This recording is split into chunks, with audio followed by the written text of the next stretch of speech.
시편 23편 1절부터 6절까지 우리 한 목소리로 같이 읽겠습니다. 여호와는 나의 목자시니 내게 부족함이 없으리로다. 그가 나를 푸른 풀밭에 누이시며 쉴만한 물가로 인도하시는도다. 내 영혼을 소생시키시고 자기 이름을 위하여 의의 길로 인도하시는도다. 내가 사망의 음침한 골짜기로 다닐지라도 해를 두려워하지 않을 것은 주께서 나와 함께 하심이라. 주의 지팡이와 막대기가 나를 안위하시나이다. 주께서 내 원수의 목전에서 내게 상을 차려주시고 기름을 내 머리에 부으셨으니 내 잔이 넘치나이다. 내 평생의 선하심과 인자하심이 반드시 나를 따르리니 내가 여호와의 집에 영원히 살리로다. 아멘. 예, 주위에 둘러보시면서 사랑으로 인사합니다. 사랑합니다. 축복합니다.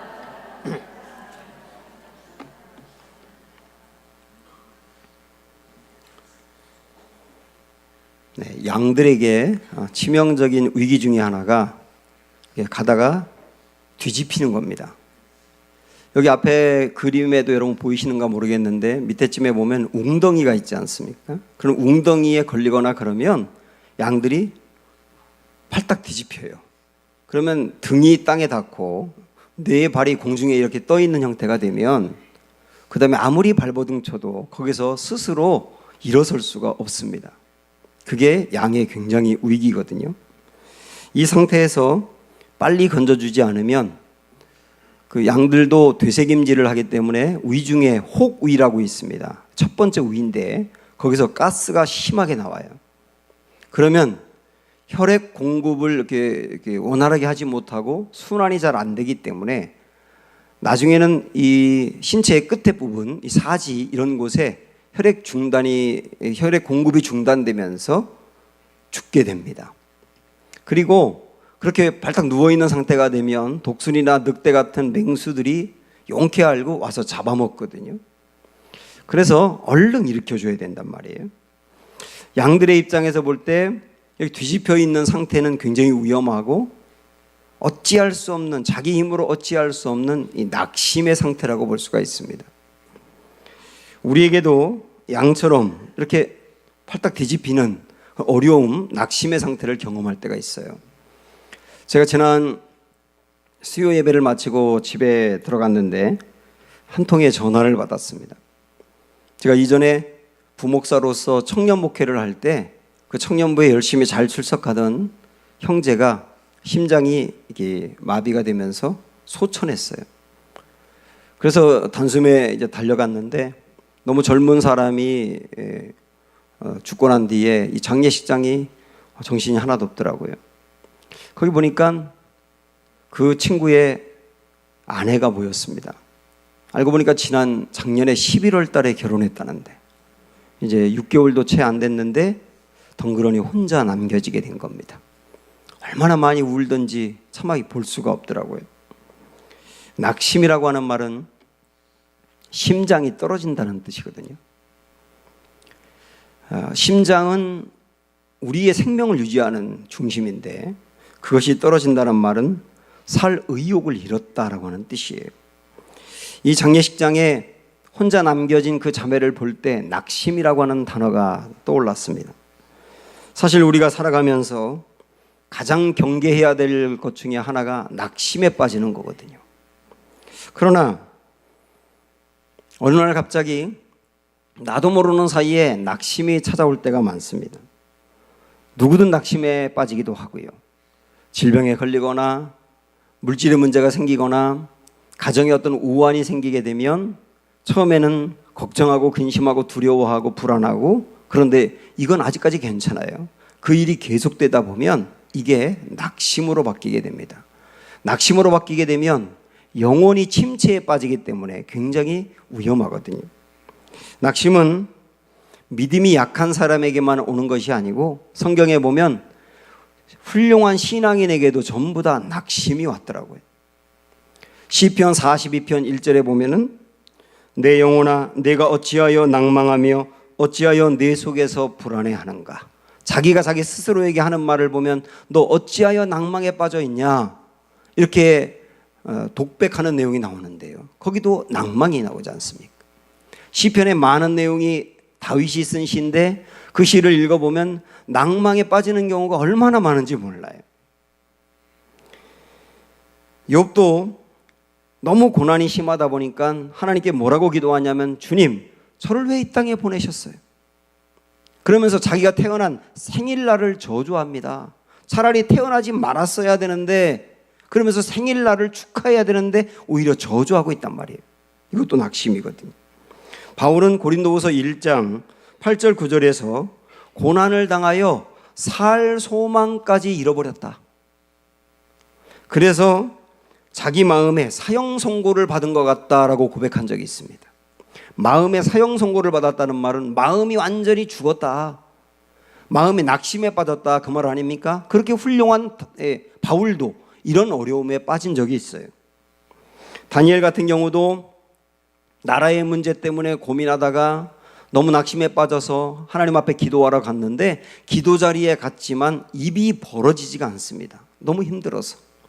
우리 중에도 어떤 분들은 내가 너무 겪고 있는 어려움이 커서 교회에 기도하러 나왔는데 기도하러 왔지만 입이 벌어지지 아니하는 상태로 그냥 있는 경우도 많지 않습니까? 다니엘이 그랬다니까요. 누구보다 엘리야 같은 경우는 하나님께 하나님 저 좀 제발 데려가 주세요. 아니 기도를 하는데 하는 기도의 내용이 저 좀 데려가 달라고 기도하니 얼마나 심각한 낙심의 상태에 빠져 있는 겁니까? 성경에 보면 아무리 훌륭한 우인들도 이런 낙심을 다 경험했단 말입니다. 여러분 낙심하고 계세요? 이 낙심을 어떻게 우리가 극복해야 할까요? 목자들이 양들을 이끌고 푸른 풀밭이나 쉴만한 물가로 인도할 때 목자가 맨 앞에 서고요, 그 뒤에 양들이 따라갑니다. 근데 목자는 뒤에 따라오는 양들을 수시로 셉니다. 왜냐하면 숫자를 셌는데 그 양의 숫자가 부족하면 그 녀석들이 지금 뒤집혀 있는 거거든요. 그래가지고 숫자를 세도 안 보이면 얼른 왔던 길로 되돌아가가지고 그 뒤집혀 있는 양들을 찾는 거예요. 여지없이 거기 이렇게 뒤집혀서 버둥거리고 있는 그 양들을 얼른 일으켜 세운 다음에 온 몸을 이렇게 마사지 해줘가지고 혈액순환이 되도록 해서 살려낸다니까요. 이게 목자가 하는 굉장히 중요한 일입니다. 예수님이 잃어버린 양의 비유를 하신 적 있지 않습니까? 100마리의 양 중에 99마리가 있는데 한 마리 양을 잃어버렸을 때 그 한 마리 양을 어떻게 해서든 찾지 않겠느냐, 그리고 찾았을 때 그 양을 짊어지며 기뻐하지 않겠느냐 하는 주님의 이 마음이 마태복음 18장에 있는데요. 한번 이 말씀 우리 보고 가겠습니다. 시작. 너희 생각에는 어떠냐? 만일 어떤 사람이 양 100마리가 있는데 그 중에 하나가 길을 잃었으면 그 99마리를 산에 두고 가서 길 잃은 양을 찾지 않겠느냐? 진실로 너희에게 이르노니 만일 찾으면 길을 잃지 아니한 99마리보다 이것을 더 기뻐하리라. 근데 여기에 잃어버린 양이라고 하는 게 어쩌면 구덩이에 빠지거나 그래서 뒤집혀 있는 양이 아닐까 싶어요.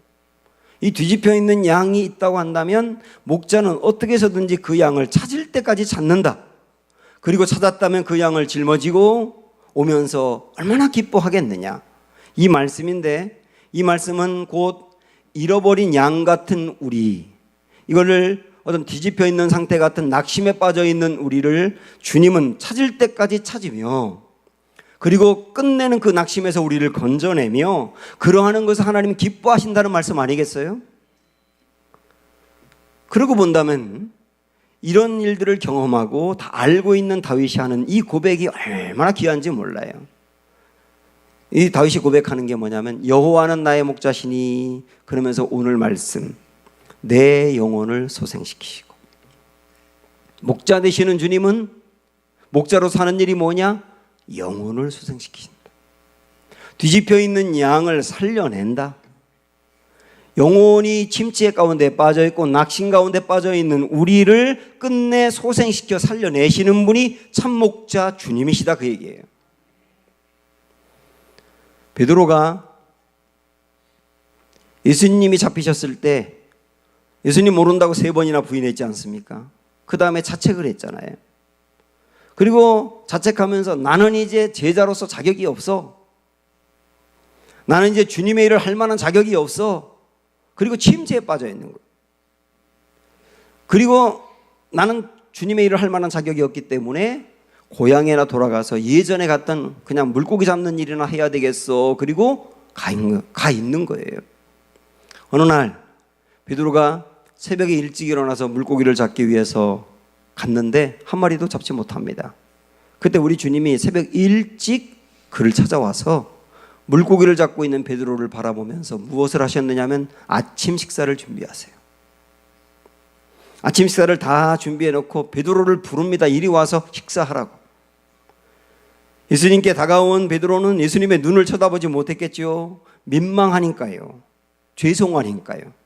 근데 그런 베드로를 결국 예수님은 식사하게 하고 사랑을 받아내고 내가 하던 일을 내가 이어서 해라 하고 그가 배신한 것에 대해서는 한마디 묻지도 아니하며 다시 그 자리를 세워놓았을 때 베드로는 영원히 소생을 한 거예요.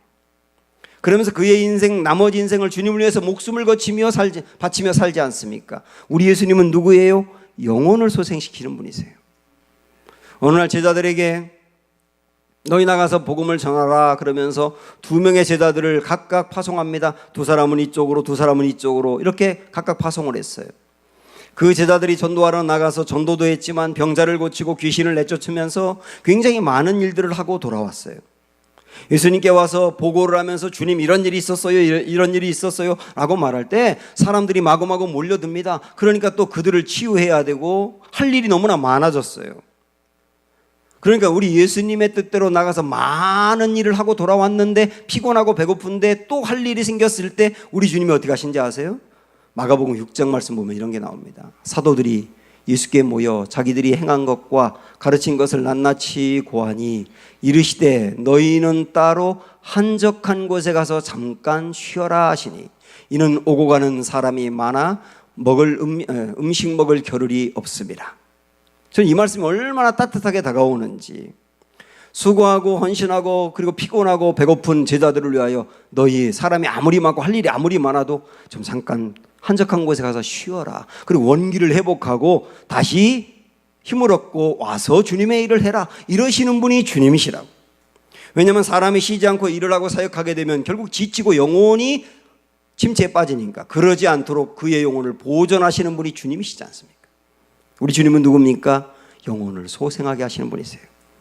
그래서 우리 주님은 요한복음 17장 보면 마지막 이 땅에서 하신 기도의 내용 중에 우리 하나님께 이런 기도 드리는 부분이 나옵니다. 자, 우리 그것도 보고 가면요.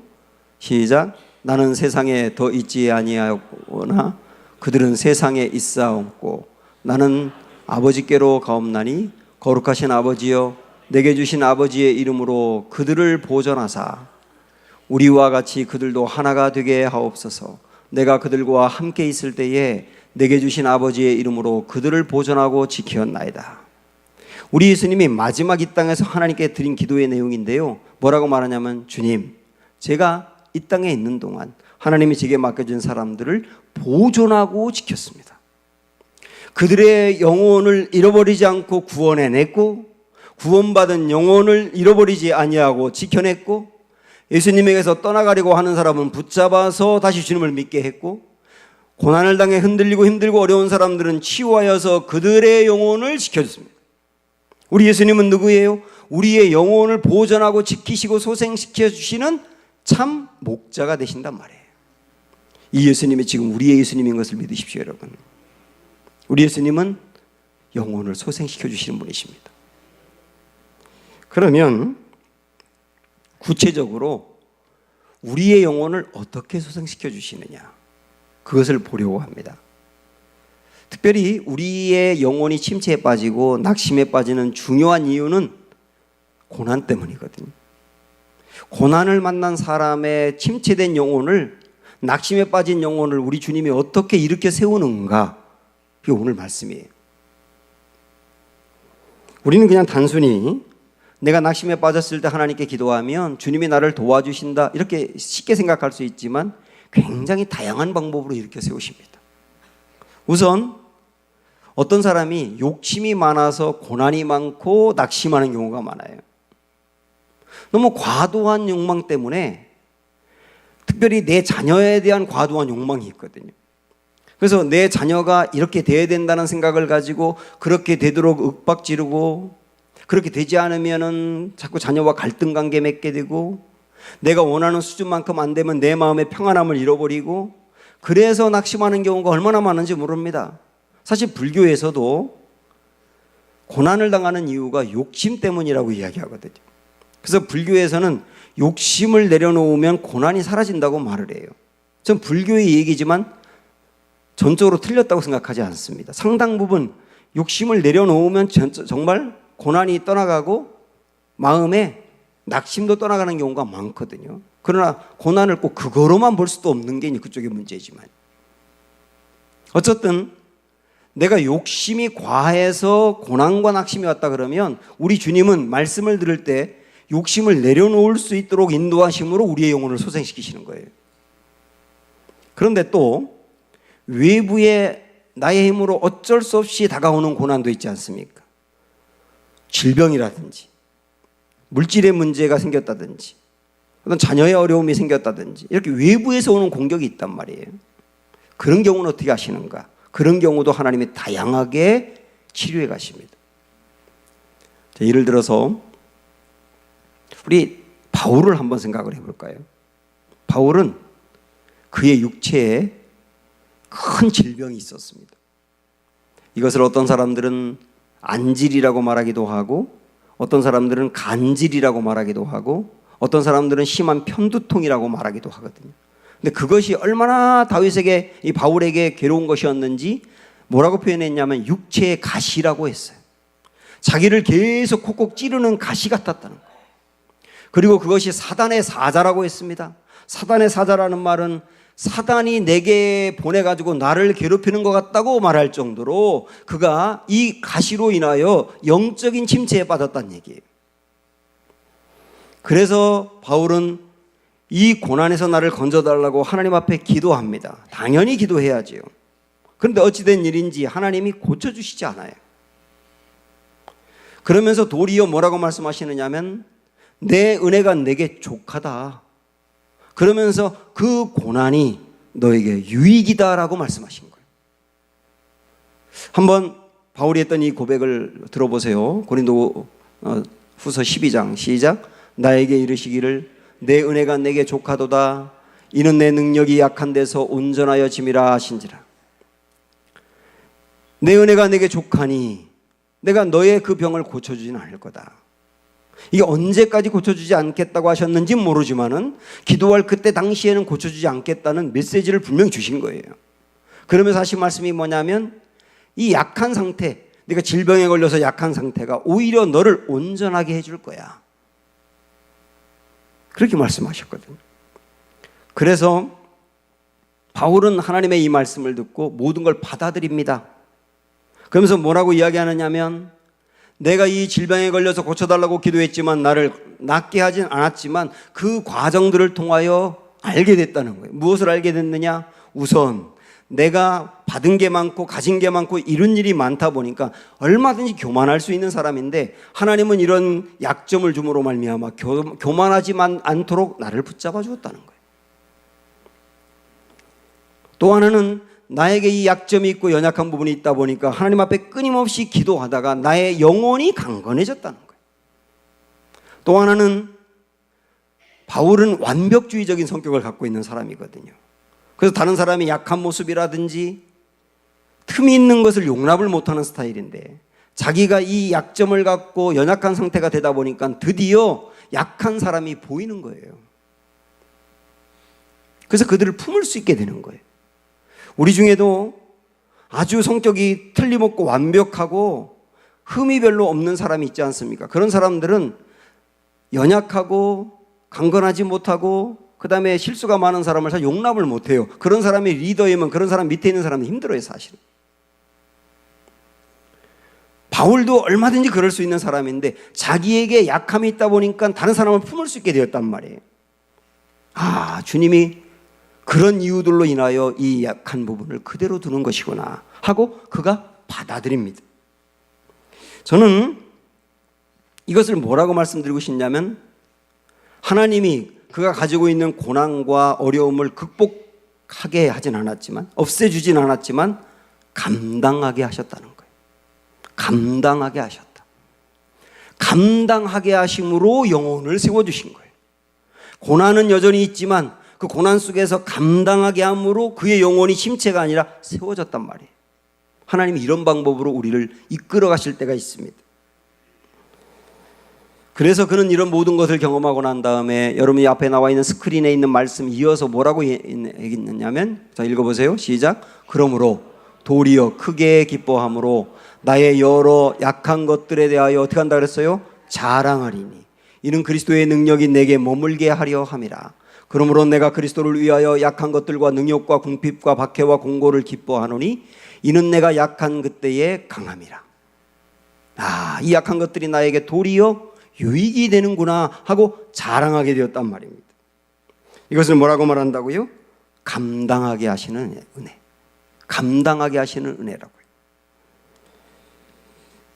팀 켈러가 쓴 고통에 답하다라고 하는 책이 있는데, 이 책은 고난의 문제에 대해서 백과사전같이 아주 다양하게 펼쳐내고 있는 좋은 책이에요. 여기 보면 한 챕터마다 사람들의 간증을 기록하고 있는데, 그 중에 하나를 여러분에게 소개하겠습니다. 어느 날 한 가정이 있는데, 이 가정이 사실은 굉장히 단란해요. 부부가 4자녀를 낳고 살거든요. 서로 사랑하고 돈이 그렇게 많은 건 아니지만은 자기 집도 있고, 그러면서 오순도순 이렇게 살아가고 있습니다. 그러던 어느 날 남편이 아내에게 자기가 여자가 생겼다고 집을 떠나겠다고 말합니다. 평소에 가족을 무척 사랑했던 사람이고, 그리고 남자들이 불륜을 저지르는 거에 대해서 아주 비난했던 사람인데, 그에게 여자가 생겼다는 말을 듣고 이 아내가 굉장히 충격을 받습니다. 그러면서 붙들고 늘어지면서 당신 떠나면 우린 어떻게 사냐고, 제발 떠나지 말라고 매달려요. 그래도 뿌리칩니다. 급기야 떠나가는 남편에게 당신 가더라도 아이들에게 이야기는 하고 가라고. 그러니까 잠자고 있는 아이들을 깨워서 남편이 뭐라고 말하냐면, 얘들아, 아빠가 떠난다. 아이들이 출장 가요? 언제 와요? 그러니까 아빠는 다시 오지 않을 거야. 그러면서 떠나갔어요. 그 후 2달 동안 이 아내는 그 책에서 뭐라고 표현하고 있냐면, 마음이 짓뭉개진 상태로 원망과 분노 가운데 살았다 그래요.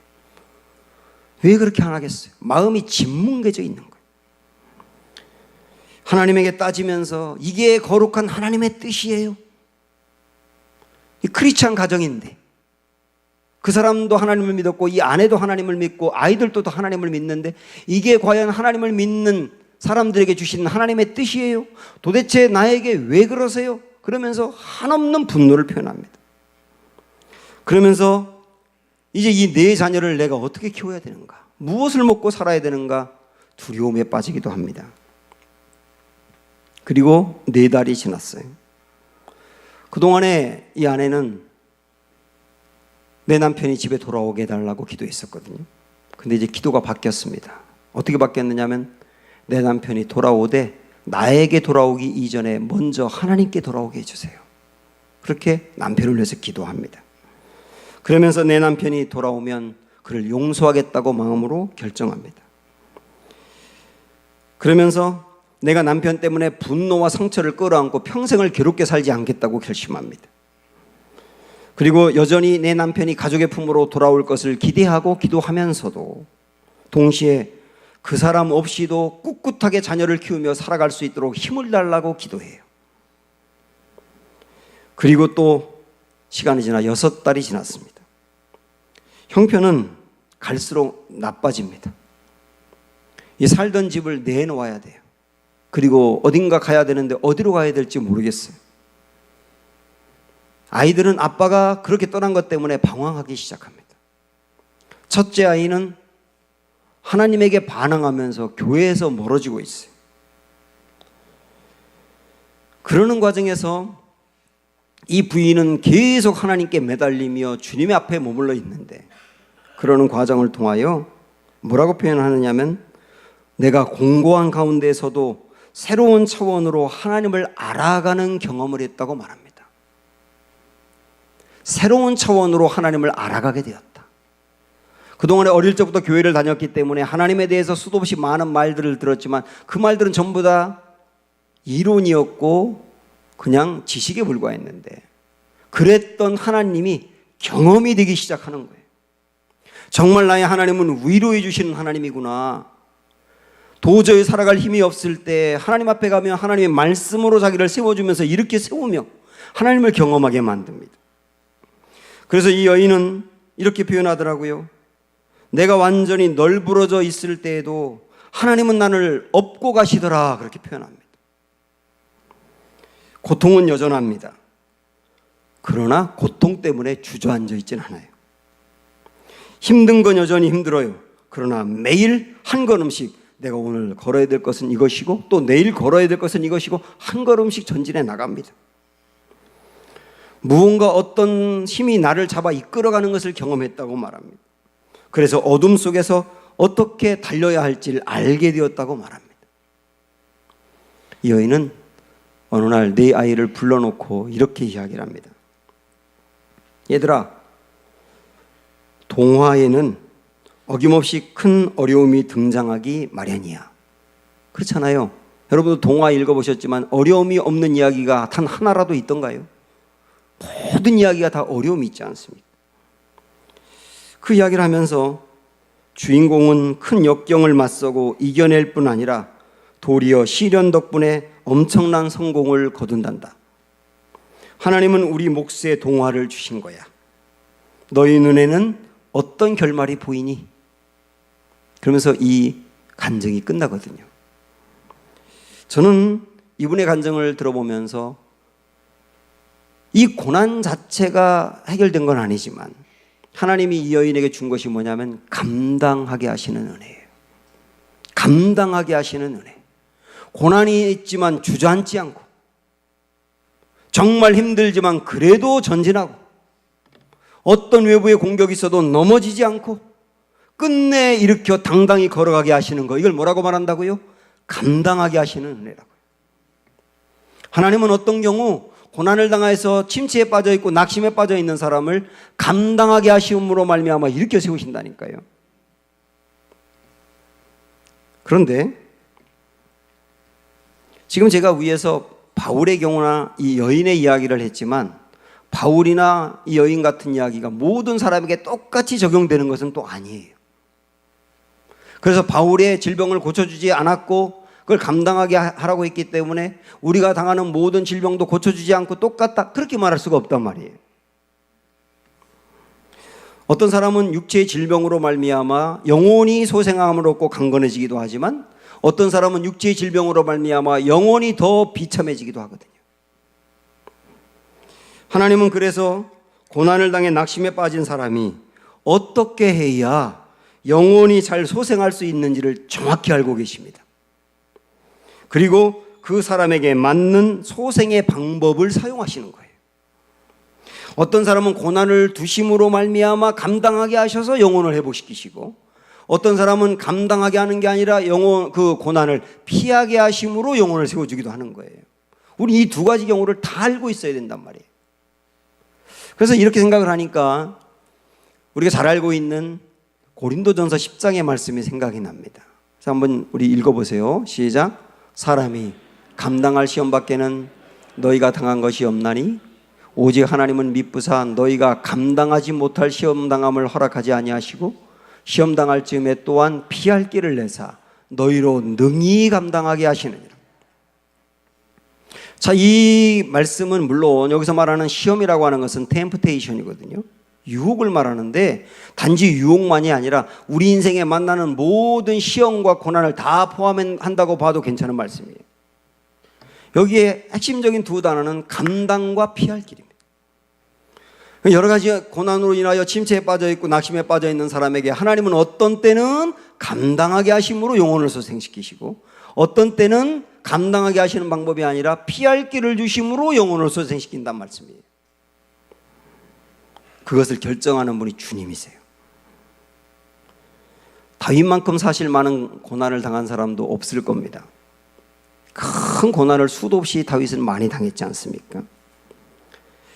그래서 다윗도 영적인 침체에 빠지기도 하고 영혼이 낙심 가운데 빠진 적도 여러 번 있었어요. 제발 나를 좀 차라리 데려가 달라고 고백하기도 합니다. 그 정도로 힘들었거든요. 그런데 참 안타까운 것은 뭐냐면 다윗의 고난은 결국 사울 때문에 당한 것인데 하나님의 사울로부터 다윗을 건져내질 않아요. 우리 생각 같아서는 너무 안타까우니까 하나님이 좀 사울을 좀 데려가시든지 아니면 사울의 다리를 좀 부러뜨려서라도 좀 깨닫게 하시든지 그러면 오직 좋겠어요. 그런데 그렇게 하지 않으세요. 사울이 다윗을 공격하는 것을 그냥 방치하세요. 그냥 방치하세요. 그러나 사울 자체로부터 건져내진 않았지만은 사울이 다윗을 잡으려고 하고 공격하고 해를 가할 때 그 상황에서는 항상 건져내세요. 그래서 다윗 같은 경우도 어떤 때는 고난을 감당하게 하기도 했지만 어떤 때는 피할 길을 주어서 승리하게 하기도 했단 말이에요. 그래서 이런 경험을 한 다윗이 고백하는 그 유명한 시편 50편의 말씀 한번 보시면 환난 날에 나를 부르라 내가 너를 건지리니 내가 나를 영화롭게 하리로다. 환난 날에 어떻게 하라고요? 나를 부르라고, 하나님을 부르라고요. 그럼 어떻게 하신다고요? 우리를 환난에서 건져내신다고요. 이런 경험을 다윗은 수도 없이 했지 않습니까? 그래서 저는 다윗이 당한 이 고난을 이렇게 좀 문구로 정리를 해봤습니다. 한번 여러분 앞에 보세요. 하나님은 사울의 공격으로부터 건져내시지는 않았으나 사울의 손에서는 건져내셨다. 이 말은 다르게 말하면 어떤 뜻이냐면 사울이 다윗을 죽이려고 공격하는 그 고난 자체를 하나님이 없애지는 않았지만 그러나 사울이 다윗을 죽이려고 하는 결정적인 순간 그때마다 건져내셨다 그 얘기예요. 이것은 마치 다니엘의 세 친구인 사드락, 메삭, 아벳느고 이야기도 떠오르는데 그 세 친구에게 바벨론 제국에서 뭐라고 말했냐면 왕의 신상을 만들어 놓고 거기에 절을 해라 그렇게 명령합니다. 그러나 이 다니엘의 세 친구는 아주 신실한 하나님의 사람들이었기 때문에 다른 대상에게 절하는 것은 우상숭배라고 여겨서 거부합니다. 그 잡혀요. 다시 한번 경고합니다. 한 번만 더 기회를 줄 테니까 절을 해. 우리 못합니다. 우상숭배입니다. 그러니까 그러면 너희는 극렬히 타는 불못불 속에 집어넣을 거야. 그렇게 하세요. 하나님 건져주실 거예요. 이렇게 나갑니다. 결국 어떻게 됐죠? 극렬히 타는 풀무불 속에 안 들어갔나요? 들어갔나요? 들어갔어요. 그 말은 뭐냐면 하나님이 다니엘의 세 친구를 풀무불 자체에서는 건져주지 않은 거예요. 풀무불에 들어가게 했으니까요. 그러나 풀무불에 들어갔지만 거기서 불이 그들을 태우질 못해요. 결국은 멀쩡한 상태로 살아나지 않습니까? 그래서 이게 이렇게 말한다면 어떻게 볼 수 있냐면 하나님은 다니엘의 세 친구를 풀무불 자체로부터 건져내진 않았지만 풀무불 속에서는 건져내셨다. 이렇게 말할 수 있는 거라고. 하나님이 우리 가운데 어떤 때는 감당하게 하시는 은혜를 통하여 이기게 하시기도 하지만 어떤 때는 그 고난 자체를 피하게 하심으로 이기게도 하신다는 것. 그것을 결정하시는 분은 주님이시고 어떻게 해야 우리 영혼이 소생하는지를 가장 잘 아시는 분이 하나님이시기 때문에 그렇게 하신다는 것. 이걸 지금까지 말씀드리지 않았습니까? 어느 날 우리 예수님이 제자들과 함께 갈릴리 호숫가에서 배를 타고 가시고 있었는데 큰 풍랑이 일어났잖아요. 큰 풍랑을 만난 다음에 제자들과 예수님이 반응이 다릅니다. 제자들은 어떻게 하나요? 두려워하고 허둥대고 조급해하며 불안해합니다. 그런데 우리 예수님은 어떻게 했지요? 그 풍랑 가운데 주무셨어요. 분명히 다르죠. 제자들은 허둥대고 주님은 주무시고. 그런데 제자들이 너무나 힘드니까 자기들의 힘으로 어찌할 수 없으니까 주무시는 예수님을 깨웠지 않습니까? 우리 예수님이 깨신 다음에 제자들을 책망하십니다. 근데 뭐라고 책망했느냐? 너희들은 왜 풍랑 속에 나처럼 잠을 못 자냐? 그러고 책망하신 게 아니에요. 너희들은 풍랑에게 명령하여서 이 태풍으로부터 벗어나게 해달라고 왜 기도하지 않았느냐는 거예요. 그러면서 풍랑을 잔잔케 해주십니다. 그러니까 우리 예수님이 풍랑 가운데 주무실 정도로 마음이 평안했다고 해서 풍랑 가운데 평안하지 못한 사람을 책망한 것이 아니고 오히려 풍랑을 해결해 주셨단 말이에요. 하나님은 그런 경우가 얼마든지 많습니다. 그러나 거기서 끝이 아니고 그러고 난 다음에 제자들에게 믿음을 불어넣어서 그들도 끝내 풍랑 가운데 마음이 평안할 수 있는 사람으로 만들어 주시는 거예요. 사랑하는 여러분, 주님은 우리의 영혼을 소생케 해주시는 분이십니다. 그 매 순간 우리의 영혼의 소생을 위해서 어떤 길이 가장 좋은 길을 아시고 그 길로 인도하시는 분이 우리 주님이세요. 앞에서 제가 양들의 이야기를 말씀드렸지만은 양들이 이렇게 뒤집어지지 않습니까? 그러면 뒤집혀 있는 양들 중에는 어떤 양은 자기의 힘으로 벗어나기 위해서 발버둥을 치는 양들이 있다 그래요. 그러면 그럴수록 더 어려워진답니다. 그런데 양들 중에는 뒤집혀지고 난 다음에 자기의 힘으로 벗어나려고 하는 게 아니라 앞에 가고 있는 목자를 매매 하면서 부르는 양이 있다는 거예요. 그럼 목자가 이 양들의 음성을 듣고 얼른 가가지고 넘어져 있는 양들을 일으켜 세우는 거죠. 사랑하는 여러분, 우리의 삶의 어려움으로 말미암아 고난으로 말미암아 낙심 가운데 빠져 있습니까? 양들이 목자를 부른 것처럼 사랑하는 여러분도 주님을 부르시기를 바랍니다.